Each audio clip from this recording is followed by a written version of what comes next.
Good morning. आज हम पढ़ रहे हैं बाहुल्य का विषमता गुणांक अखंडित श्रेणी में, अर्थात Bowley's coefficient of skewness in continuous series. इसकी गणना कैसे करें, ये हम आज के लेक्चर में अच्छे तरीके से समझना चाहते हैं। मेरे पिछले लेक्चर्स में आपको मैंने बाहुल्य का विषमता गुणांक इंडिविजुअल सीरीज में और डिस्क्रीट सीरीज में कैसे ज्ञात करते हैं, ये लेक्चर नंबर 5 और 6 में मैंने आपको समझाया था। आज के लेक्चर नंबर 6 में कंटिन्यूअस सीरीज में हम इसकी गणना कैसे करें, ये हम एक क्वेश्चन के द्वारा समझना चाहते हैं। हमने एक क्वेश्चन लिया है, calculate Bowley's coefficient of skewness from the following data. Size of collars in centimetres 0, 2, 3, 4 से 5, 6 से 9, 10 से 14, 15 से 25। Number of shirts, size of collar 0 के लिए नंबर ऑफ शर्ट्स है 1, साइज 2 के लिए नंबर ऑफ शर्ट्स है 3, साइज 3 के लिए नंबर ऑफ शर्ट्स है 2, साइज 4 to 5 के नंबर ऑफ शर्ट्स है 4, 6 से 9 के हैं 7, 10 से 14 के हैं 3 और 15 से 25 के हैं 1। तो आप देख रहे हैं कि ये हमारी जो सीरीज़ है, इसके शुरू के जो 3 साइज रखी हैं उनके हिसाब से तो हमें लगता है कि ये डिस्क्रीट सीरीज़ है, और आगे के ग्रुप्स आप देख रहे हैं इनके हिसाब से लग रहा है कि ये कंटिन्यूअस सीरीज़ है। तो प्रश्न ये पैदा होता है कि ये सीरीज़ डिस्क्रीट है या कंटिन्यूअस। तो विद्यार्थियों आप ध्यान रखिए, जब हमारे क्वेश्चन में ग्रुप दे रखे हैं तो निश्चित रूप से ये सीरीज़ एक कंटिन्यूअस सीरीज़ है, ये आपको दिमाग में रखनी है। अब कंटिन्यूअस सीरीज़ में हम ग्रुप्स बनाते हैं, तो ये कैसे बनाएं, ये पॉइंट आपको समझना है। मैंने मेरे क्लासिफिकेशन ऑफ फ्रीक्वेंसी जो टॉपिक पढ़ाया था, मेरे लेक्चर्स आपको वीडियो में आप देख सकते हैं। मैंने जब ये बताया था कि जब हमारी सीरीज़ में वर्गांतर असमान है तो मीडियन ज्ञात करने के लिए यथासंभव हम उनको समान वर्गांतर में बनाते हैं, और अगर समान वर्गांतर नहीं बनते हैं तो क्वेश्चन जैसा है वैसे सोल्व करते हैं, लेकिन हम उसको अपवर्ज्य में कन्वर्ट करते हैं, अर्थात एक्सक्लूसिव सीरीज के रूप में जरूर कन्वर्ट करते हैं। तो हमारी ये सीरीज़ है, हम देख रहे हैं कि पहला जो आइटम है इसका 0 दे रखा है, अर्थात ऐसे सेट्स जिनके कॉलर है ही नहीं, 0 साइज। तो यहाँ पर हमने लिखा है कि 0 साइज वाले हैं। इस वितरण में कॉलर का आकार प्रथम वर्ग में 0 है, अतः कुछ कमीजें बिना कॉलर की हैं, अर्थात उसके कॉलर है ही नहीं। कमीज की कॉलर का आकार ऋणात्मक हो नहीं सकता। अगर आप अपवर्ज्य बनाएं इसको तो हम इसको कुछ पद घटाएं कुछ जोड़ें तो घटाते ही नेगेटिव जाता है। तो कॉलर न हो ये तो हो सकता है, लेकिन कॉलर नेगेटिव हो ऐसा नहीं हो सकता। लेकिन आगे वाले ग्रुप्स में हम इसको अपवर्ज्य बना सकते हैं। हम देख रहे हैं कि हमारा अंतर इसमें 2 और 3 में अंतर 1 का है, तो 1 का आधा कर लीजिए आप, तो 2 में से आधा घटा दीजिए तो 1.5 हो गया, आधा जोड़ दिया तो 2.5 हो गया। तो ये ग्रुप बन सकता है। इस बात से जो अगला वर्ग बनेगा 3 है, तो 3 में से आप आधा घटा दें तो 2.5 से 3.5 बन जाएगा।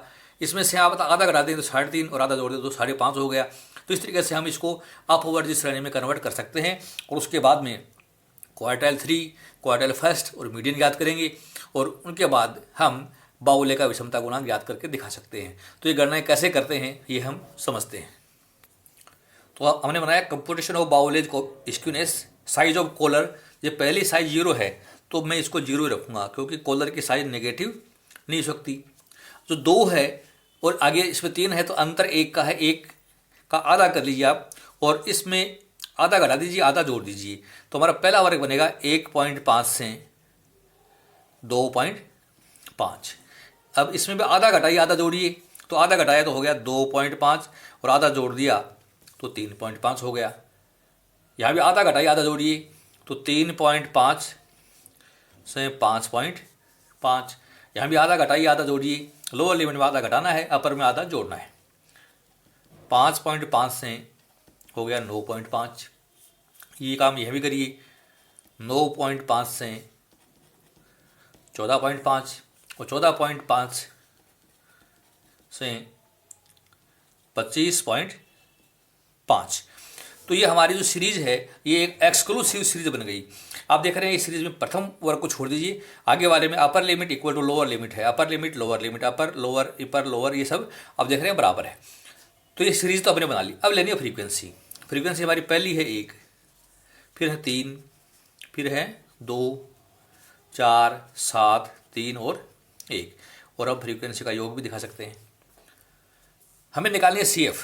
तो पहली CF हमारी 1 है, 1 में 3 जोड़ दिया 4, 4 में 2 जोड़ दिया 6, 6 में 4 जोड़ दिया 10, 10 में 7 जोड़ दिया 17, 3 जोड़ दिया 20 और 1 जोड़ दिया 21। तो n बराबर हमारा हो गया 21। तो इस तरीके से हमने हमारी टेबल फॉर्म कर ली। इतना काम करने के बाद अब हमें हमारे जो मेन जो मेजरमेंट्स हैं उनकी गणना करके दिखानी है। सबसे पहले मैं ले रहा हूँ Q1। फॉर्मूला है size of n plus size of n/4 item. ये कंटिन्यूस सीरीज है तो हम इसमें +1 नहीं करेंगे, n/4 आइटम। वैल्यू पुट कर दीजिए। n हमारे क्वेश्चन में है 21 और हम 21 में हमने 4 का भाग दे दिया तो 21/4, तो ये आया 5.25, 5.25 आइटम। इस आइटम को आपको अपने CF में देखना है। तो CF 1 छोटी है, 4 छोटी है, ये 6 में शामिल है। तो 6 में शामिल है, इसके सामने वाले वर्ग पर ध्यान दीजिए। जो सामने वाला वर्ग है ये क्वार्टाइल फर्स्ट क्लास कहलाएगी। तो हम लिख सकते हैं यहाँ पर सो क्वार्टाइल 1 ग्रुप इज 6 के सामने वाला है 2.5 to 3.5। अब हम इसकी गणना करते हैं हमारे जो मेन फॉर्मूला उससे। फॉर्मूला है quartile first equal to L1 + I/F Q1 - C। L1 हमारी lower limit of the group है, I उसमें क्लास इंटरवल है, F उस ग्रुप की फ्रीक्वेंसी है, Q1 हमने ज्ञात किया 5.25 और C उस वर्ग से पहले वाले वर्ग की CF है। तो मैं वैल्यू पुट कर रहा हूँ Q1 इक्वल टू L1 हमने स्टूडेंट निकाला है 2.5, I हमारी 2.5 3.5 में 1, F है इस ग्रुप की 2, Q1 है 5.25 और C पहले इससे पहले वाले वर्ग की CF ये 4। हम ये हल करना है। Q1 इक्वल टू 2.5 + 1/2 इंटू ये घटा दीजिए इसमें से, तो ये आया 1.25। तो Q1 इक्वल टू ये हमें सॉल्व करना है। तो 2.5 प्लस इसका आधा कर लीजिए आप 0.625 और योग कर दिया मैंने 2.5 में जोड़ दिया हमने 0.625, तो आया 3.125। 3.125 इट इज़ आवर Q1। अब हम निकालते हैं Q3। सूत्र हमारा साइज ऑफ n/4, 3 से मल्टीप्लाई करेंगे आइटम। वैल्यू पुट कर रहा हूँ, 3 तो रहेगा, n है 21 /4 इक्वल टू कर लीजिए। तो हमने इसको जब सोल्व किया तो ये संख्या आती है 63/4 और 63/4 का भाग देते हैं तो आता है 15.75वां पद। अब हमें 15.75वां पद हमने निकाला है, ये आप CF में देखिए। हमारे जो CF में ये 17 में मिलेगा, ये 1 छोटा है, 4 छोटा है, 6 छोटा, 10 छोटा, इसमें मिलेगा ही। तो ये वर्ग हमारा आ जाएगा 5.5 से 9.5। तो मैं लिख रहा हूँ सो Q3 group is, Q3 group हमारा 5.5 से और 9.5 हो गया। अब सूत्र लगाकर इसको हम सोल्व करते हैं। Q3 equal to L1 + I/F और Q3 - C। L1 हमारे क्वेश्चन में हमने निकाला 5.5, I है इसमें अंतर, देखिए आप अंतर हमारा इसमें 4 का आ रहा है, तो ये I हो गया 4। F इस वर्ग की F देखिए, F है इसकी 7। Q3 हमने इसका ज्ञात किया है, वो है 15.75 और इससे पहले वाले वर्ग की CF है 10। ये स्टूडेंट्स हमें ये सोल्व करना है। तो ये संख्या आई हमारी 5.5 तो रहेगा ही, प्लस 4 है ये संख्या, इसको अंतर निकाल लिया मैंने, तो यह 5.75 और बटे 7 हो गया इसकी। और हल कर लीजिए, 5.5 तो रहेगा और प्लस इनको हमने गुणा करना है और 7 का भाग दे लीजिए। 5.75 इंटू 4 और 7 का भाग दे लिया, तो संख्या आती है 3.3 इक्वल टू 8.8। तो स्टूडेंट से हमारा ये Q3 हो गया। अब हमें निकालनी है इसमें मीडियन। मीडियन का फॉर्मूला है साइज ऑफ n/2th आइटम, और n हमारा है 21, 21 में 2 का भाग दिया हमने तो 10.5 औपद, और 10.5 औपद आप सी में देखिए, ये भी इसी में मिलेगा 5.5 से 9.5 में। सो मीडियन ग्रुप इज 5.5 से 9.5। अब मीडियन का हमारा मेन फॉर्मूला है L1 + I/F - C। Value put कर रहा हूँ मैं। L1 है 5.5, I है 4, F है 7, स्मॉल m है 10.5। इससे पहले वाले वर्ग की CF ये है 10। इसको हमें सोल्व करना है। 5.5 + 4 गुना अंतर आया 0.5 और बटे 7 बराबर कर लीजिए, ये आया 5.8 हो गया। तो हमने मीडियन भी निकाली 5.8। अब हमें निकालना है हमारा coefficient of Bowley's skewness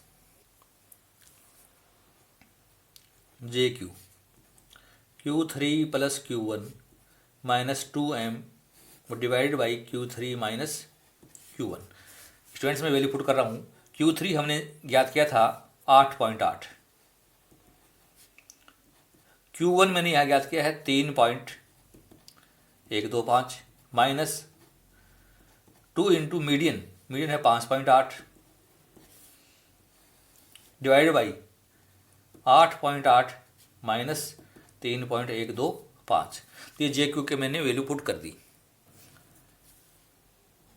JQ equal to, solve कर लीजिए इसको। आप सोल्व करते हैं तो इन दोनों को जोड़ किया मैंने, तो ये आया 8 और 3 11.925। माइनस का चिन्ह है, 2 से मल्टीप्लाई किया, 2 इंटू 5.8 तो ये आया 11.60। और अंतर निकालना है दोनों का, तो अंतर निकाला मैंने इनमें से, तो ये आया 5.68। ये अंतर निकाल दिया। तो JQ इक्वल टू, जब इसको हम सोल्व कर लेते हैं तो संख्या देखिए आप, 0.325 बटे 5.68, तो हमने भाग दिया तो आया 0.057। और अब देख रहे हैं कि हमारी संख्या पॉजिटिव है, तो हम कह सकते हैं पॉजिटिव स्क्यूनेस। और नामात्र की है, बहुत ही कम है, तो हमारी पॉजिटिव स्क्यूनेस इस क्वेश्चन में अपने को देखने को मिली है। तो डियर स्टूडेंट, इस तरीके से हम एक कंटिन्यूअस सीरीज में बाउले का विषमता गुणांक याद करके दिखा सकते हैं। आपको विशेष रूप से इसमें सीरीज असेंडिंग ऑर्डर में करनी है, समान अंतराल में नहीं बने तो जिस रूप में है उसी को ये एक्सक्लूसिव रूप आपको देनी है। फ्रीक्वेंसी से आपको CF निकाल लेनी है, फिर हमें Q1, Q3 और मीडियन याद करनी है, और फिर हमारा जो मेन जो फॉर्मूला है उसमें वैल्यू पुट करके बाउले का विषमता गुणांक याद करना है। तो इस तरीके से हम व्यक्तिगत श्रेणी, खंडित श्रेणी और अखंडित श्रेणी में कालप्रश्न का विषमता गुणांक और बाउले का विषमता गुणांक याद करके दिखा सकते हैं। मेरे कल के लेक्चर में मैं विषमता में आने वाली विशेष प्रकार की समस्याएं जो हैं वो क्या क्या आती हैं, एग्जाम में कई बार आपसे पूछ लेते हैं, और मल्टीपल चॉइस क्वेश्चन में भी कई बार पूछते हैं। तो ऐसे क्वेश्चन मैं आपको कल के लेक्चर में आपको समझाऊंगा। तो मेरे लेक्चर्स जो हैं आप निरंतर वॉच करते रहिए, और आपको लेक्चर्स पसंद आ रहे हैं तो इनको आप लाइक व सब्सक्राइब अवश्य कीजिए। लेक्चर आपने ध्यान से सुना, बहुत बहुत धन्यवाद। Thank you so much.